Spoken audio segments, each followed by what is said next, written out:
अरे कहाँ मर गई? रसोई यूं ही बिखरी पड़ी है और महारानी आराम फरमा रही है। सास रमा देवी के चीखने की आवाज से दर्द से कर्राहती सुधा उठ ही रही थी कि धड़ाम से दरवाजा खुल गया। दरवाजे पर सास ससुर दोनों ही गुस्से में तमतमाए खड़े थे। उन्हें देखकर हड़बड़ाकर बिस्तर से उठ गई सुधा और डर से कांपने लगी। रमा देवी चीखते हुए बोली, बस तुझे तो मौका चाहिए काम चोरी का। यहाँ पड़ी है बिस्तर पर, बाकी के काम कौन निपटाएगा? तेरा बाप? जी तो किया सुधा के बोले, सुबह से वही तो कर रही है सारे काम। पूरे बदन में दर्द हो गया है पर बोल नहीं पाई बेचारी। कारण माता पिता के संस्कार और सहनशीलता।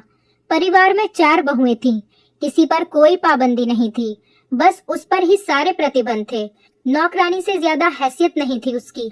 कारण कुछ और नहीं था बल्कि पति की कम आमदनी। बाकियों की अपेक्षा उसके पति की आमदनी कम थी। अपने ही ख्यालों में खोई थी वो। कितना कुछ कह डाला सास ससुर ने, उसे एहसास भी न हुआ। अपने ख्यालों से होश में तब आई जब सास ने आवेग में उसके हाथों को पकड़कर लगभग घसीटते हुए कमरे से बाहर ढकेल दिया। वो लड़खड़ाती अभी गिरने ही वाली थी कि उसी वक्त काम से आए पति की बाहों ने संभाल लिया। माता पिता का ऐसा रूप देखकर पति सुरेश भौचक्का रह गया। पत्नी के साथ ऐसी बदसलूकी होता देख बिना किसी से कुछ कहे और बिना कोई सवाल किए सुधा से बोला, कुछ कहने की जरूरत नहीं है सुधा, चलो यहाँ से। अब मैं और तुम्हारी ऐसी बेइज्जती सहन नहीं कर सकता।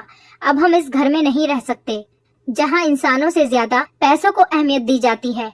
बोलकर दोनों वहाँ से उसी वक्त अपना जरूरी सामान लेकर चले गए, पर पीछे छोड़ गए ढेर सारे काम जो निकम्मी सुधा करती थी और घर के वो छोटे छोटे काम जो सबसे कम पैसा कमाने वाला बेटा करता था, जिसे अब रमा देवी और उनके पति को करने थे, क्योंकि घर के बाकी तीनों बेटे पैसे कमाने में व्यस्त थे और बहुएं अपने शौक पूरे करने में। सुधा और सुरेश अपनी जिम्मेदारी को समझते हुए अपने कर्तव्यों को कर रहे थे, लेकिन माता पिता दोनों सुरेश को हर चीज में कम आंकते और हमेशा तानों से पेट भर देते, जिसका परिणाम बेचारी सुधा को भी भुगतना पड़ता। कम आमदनी वाले पति की पत्नी जो ठहरी। सुधा और सुरेश को अब घर छोड़े लगभग 6 महीने से ज्यादा हो गया। माँ बाप ने खबर तक नहीं ली। किस मुंह से खबर लेते? हिम्मत ही नहीं जुटा पाए बेटे से बात करने की। पैसा कमाने वाले तीनों बेटों पर से घमंड जो चकनाचूर हो चुका था, क्योंकि सुरेश घर का बड़ा बेटा था। जब तक वो साथ था बाकी बेटों की हिम्मत नहीं हुई कि माँ पिता को कुछ कह पाते। शायद बड़े भाई की इज्जत थी या डर। सुधा और सुरेश के रहते आज तक किसी ने चू तक नहीं की थी रमा देवी और उसके पति से। लेकिन सुधा और सुरेश के घर छोड़ने के 10 दिन बाद तीनों बहुओं ने और बेटों ने बड़ी चालाकी और धोखाधड़ी से घर के कागज अपने नाम करवा लिए। मकान, गहने, जेवर सब लूट लिया। यहाँ तक कि सुरेश के पिता और माँ अब घर की छत और एक वक्त की रोटी के मोहताज हो गए। रमा देवी और उसके पति की हालत अब भिखारियों से भी ज्यादा बुरी हो गई। एक दिन सुधा मंदिर की सीढ़ियां चल रही थी कि अचानक फटे पुराने कपड़े पहने एक औरत, चेहरा ऐसा कि जैसे महीनों से न नहाई हो, सुधा से हाथ आगे करके कुछ खाने को मांगा। भूख लगी है सेठानी, कुछ खाने को दे दो। जैसे ही सुधा ने चेहरा घुमाकर कुछ देने के लिए हाथ बढ़ाया, देखा तो देखती रह गई और हक्का बक्का हुई। सुधा बोली, माँ जी आप यहाँ इस हालत में? सुधा के मन में एक पल भी ख्याल नहीं आया कि कैसे उसके सास ससुर ने उसका और उसके पति सुरेश का जीना दुश्वार किया था।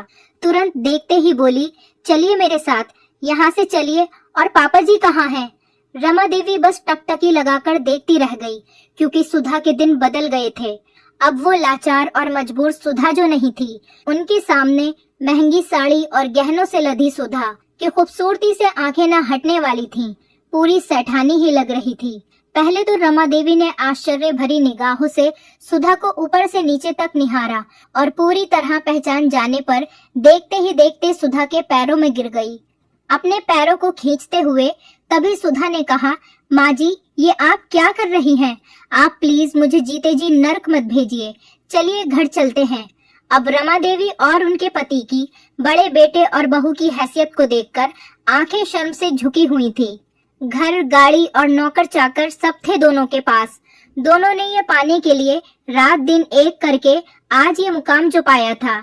बहू बेटे से अपने किए की माफी मांगकर अब सुधा और सुरेश को कभी न दिया गया माता पिता द्वारा मान सम्मान और भर भर के खूब सारा प्यार दुलार किया, जिसके लिए सुधा और सुरेश हमेशा तरस रहे थे। बहू बेटे ने भी खुले दिल से माँ और पिता द्वारा की गई गलतियों को भूलकर और ये बोलते हुए कि अगर आपने हमारे साथ रवैया न अपनाया होता तो आज हम इतने ऐशो आराम वाली जिंदगी शायद न जी पाते। और सुधा और सुरेश ने अपने माता पिता को खुशी खुशी अपना लिया। तब दोनों आशीर्वाद देते हुए रमा देवी और उनके पति के मुंह से निकला, नसीब वाले हैं हम जो देवी जैसी बहू को न समझ पाए। तब सुरेश ने आंख मारते हुए कहा, और मैं देवता। सुरेश की बात सुनते ही सब जोर जोर से हंसने लगे। दोस्तों, उम्मीद करती हूँ आपको हमारी कहानी पसंद आई होगी। अगर आपको हमारी कहानी पसंद आई है तो प्लीज वीडियो को लाइक करें, चैनल पर नए हैं तो चैनल को सब्सक्राइब करें और हाँ, नोटिफिकेशन बेल को जरूर दबाएं ताकि अगली अपडेट सबसे पहले आपको मिले।